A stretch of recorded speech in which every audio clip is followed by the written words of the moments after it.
محبت بھی ہو، پیار بھی ہو، نبی کی بارگاہ کا ادب و احترام بھی ہو۔ ایسے مذہب کو اختیار مت کیجیے جو نہ مسجدوں کا پاکوں کی عزتیں برقرار رکھے، مسجدوں کو کھانے پینے کا اڈا بنا لے۔ سمجھ میں آئی بات آپ؟ اور سنیے، جس کا عقیدہ خراب ہو گیا نا وہ زندگی بھر سر پٹکتا رہے۔ میں پٹکنا اس لیے بول رہا ہوں کہ قبول ہی نہیں، ایک عقیدہ بھی اگر خراب ہوا، یار دنیا اگر کسی چیز سے محبت کر لیتی ہے نا تو اس کی برائی نہیں کرتی ہے۔ حضور کی حدیث کے جملے ہیں الحب یعمی و یسم، محبت انسان کو اندھا اور گونگا بنا دیتی ہے۔ کیا بنا دیتی ہے؟ یہ اس کی بات کر رہے ہیں اگر جس میں عیب ہی عیب ہو۔ لوگ پتھر سے محبت کر کے پتھر کو اپنے لیے سب کچھ مان لیتے ہیں۔ میں تو بات اس نبی کی کر رہا ہوں جس میں کوئی عیب ہے ہی نہیں۔ اعلیٰ حضرت کہنے لگے وہ کمال حسن حضور ہے کہ گمان نقص عیب، وہ گما کے وہ کمال حسن حضور ہے کہ گمان نقص جہاں نہیں، یہی پھول خار سے دور ہے، یہی شمع ہے کہ دھواں نہیں۔ سمجھ میں آئی بات آپ کی؟ بس آخری حدیث سنا رہا ہوں۔ اگر بدعقیدہ ہو گیا انسان، سنیت سے نکل گیا، عقیدہ خراب کر لیا، تھوڑا میری طرف دیکھیں آپ، تو حضور فرماتے ہیں لا يقبل اللہ لصاحب بدعت صلاة ولا صوما ولا صدقة ولا حجا ولا عمرة ولا جهادا في سبيل الله ولا صرف ولا عدل يخرج من الاسلام كما تخرج الشعرة من العجين۔ مدینے کے تاجدار، دونوں عالم کے مالک و مختار، سید اخیار و اخیار جناب رسول ہاشمی فرماتے ہیں اللہ کسی گمراہ بددین بد مذہب کی نہ تو نماز قبول کرتا ہے، نہ روزہ قبول کرتا ہے، نہ اس کا عمرہ قبول کرتا ہے، نہ حج قبول کرتا ہے، نہ جہاد قبول کرتا ہے، نہ فرض نماز قبول کرتا ہے، نہ نفل نماز قبول کرتا ہے۔ وہ ایمان سے ایسے نکل جاتا ہے جیسے آٹا اور اس سے نکلا ہوا بال، یعنی آٹے سے بال نکل جاتا ہے۔ تو اس لیے عقیدہ جب خراب ہو گیا، یہ خراب ہو گیا نا، نمازیں پڑھو کوئی فائدہ نہیں، پہلے اس کو سدھاریے۔ اور جس کا سدھرا ہوا ہے اس کو چاہیے کہ کثرت کے ساتھ نماز پڑھے۔ میں ایک جملہ بولتا ہوں، جو بھی بدعقیدہ ہو گیا اس کی بدعقیدگی حد کفر تک پہنچ گئی تو اس پہ نماز تو فرض ہے ہی نہیں۔ نماز تو اہل ایمان پہ فرض ہے نا، بدعقیدہ پہ تو پہلے مطالبہ ایمان ہے، پہلے ایمان تو لا، نماز تو ایمان والوں کے لیے۔ اور جس کا عقیدہ ہی خراب ہے تو اس میں نماز فرض کہاں رہی؟ اس میں تو ایمان لانا پہلے فرض ہے، ایمان آ جائے تب نماز پڑھ۔ ارے نہیں سمجھے بات کو میری؟ نماز کس پہ فرض ہے؟ کافروں پہ؟ اہل ایمان پر نماز فرض ہے، کافروں پر ایمان لانا فرض ہے۔ پہلے کیا لانا فرض ہے؟ تو یار جن پر نماز فرض نہیں وہ بڑی بڑی مسجدیں پڑھ کے بنا کے نمازیں پڑھ رہے ہیں، اور جن پر نماز فرض ہے وہ نمازوں سے دور کیسے؟ ان کو پابندی کے ساتھ نماز پڑھنا چاہیے۔ جب یہ عقیدہ اچھا ہے پھر نماز پڑھیے، اللہ قبول فرمائے گا۔ بات سمجھ گئے نا؟ اس لیے ایمان عقیدے کی حفاظت کے ساتھ رہے۔ اس دور میں اگر کوئی عقیدہ بچا رہا ہے تو اسی کو مذہب اہل سنت، جس کو پہچان کے لیے مسلک اعلی حضرت کہا جاتا ہے۔ مسلک اعلی حضرت پہ قائم رہو، محبت سے بولو۔ پانچواں مسلک کہاں سے آ گیا؟ ہم نے کہا تو کہاں سے آ گیا بھائی؟ یہ پانچواں مسلک ہے ہی نہیں۔ پانچواں مسلک تو اس وقت ہوتا جب اس کا عقیدہ امام اعظم کے عقیدے سے الگ ہوتا، اس کا مسئلہ امام اعظم کے مسئلے سے الگ ہوتا، اس کی فکر ابو بکر صدیق اکبر کی فکر سے الگ ہوتی، اس کا نظریہ عمر فاروق اعظم کے نظریے سے الگ ہوتا، اس کا وچار حضرت مولا کائنات حضرت عثمان غنی ذوالنورین کے عقیدے اور نظریے سے الگ ہوتا۔ جب الگ ہے ہی نہیں تو ظاہر سی بات کام وہی کر رہا ہے، صرف نام ہم نے اس لیے رکھ دیا تاکہ بروں سے امتیاز ہو جائے۔ مسلک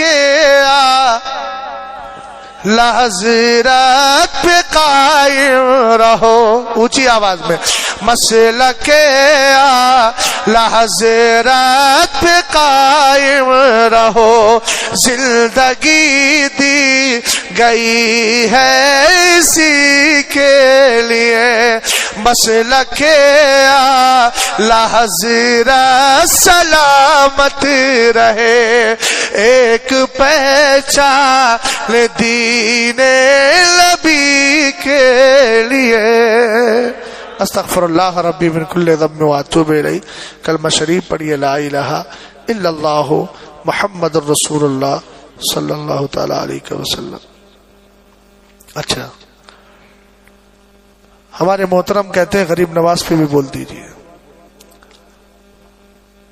ہم لوگوں کا وجود حالت ایمان میں ہم لوگ زندگی کاٹ رہے ہیں، ہم کو دیکھ لو، یہی غوث غریب نواز کا عنوان ہے۔ ہم بسے ہیں اس زمین میں اور بسیں گے حشر تک، ہم سوارث اس زمین کا دوسرا ملتا نہیں، کیوں کرے ہم رخ کہیں کا اس وطن کو چھوڑ کر، حکم جب خواجہ کے در سے کوچ کا ملتا نہیں۔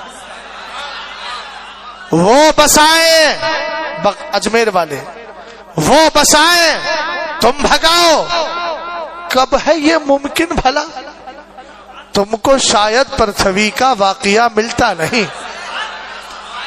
اب کہیں ہم بسے ہیں اس زمین میں اور بسیں گے حشر تک، ہم سا وارث اس زمین کا دوسرا ملتا نہیں۔ حضرت خواجہ معین الدین چشتی اجمیری رضی اللہ تعالیٰ عنہ کی شان سمجھنا ہے تو ہندوستان کے بادشاہ حضرت اورنگزیب سے معلوم۔ سمجھ میں آئی بات آپ؟ اب چونکہ وقت کا زیادہ ہو گیا ہے، میں بھی لمبا سفر کر کے آیا ہوں، ہے نا، اور چھٹی شریف آ رہی ہے۔ خواجہ کی چھٹی اور بڑے پیر کی 11، سنی نہ کرے گا تو بھلا کون کرے گا۔ سمجھ گئے؟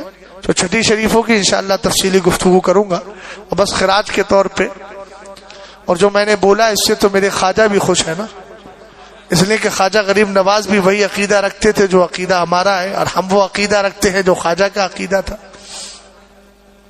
اور بھائی بات آپ غور فرمائے، حضرت خواجہ معین الدین چشتی اجمیری رضی اللہ تعالی عنہ کی بارگاہ کا مقام و ادب دیکھیں۔ ہندوستان کا راجہ، ہم سب کا خواجہ، ان کی بارگاہ میں جب ہندوستان کے راجہ حضرت اورنگزیب رضی اللہ تعالی، تاریخ کو دیکھ کر فیصلے مت بدلنا، وہ مجدد تھے، مجدد، ولی کامل تھے، منصف تھے، عادل تھے، متقی تھے، پرہیزگار تھے، نیکوکار تھے۔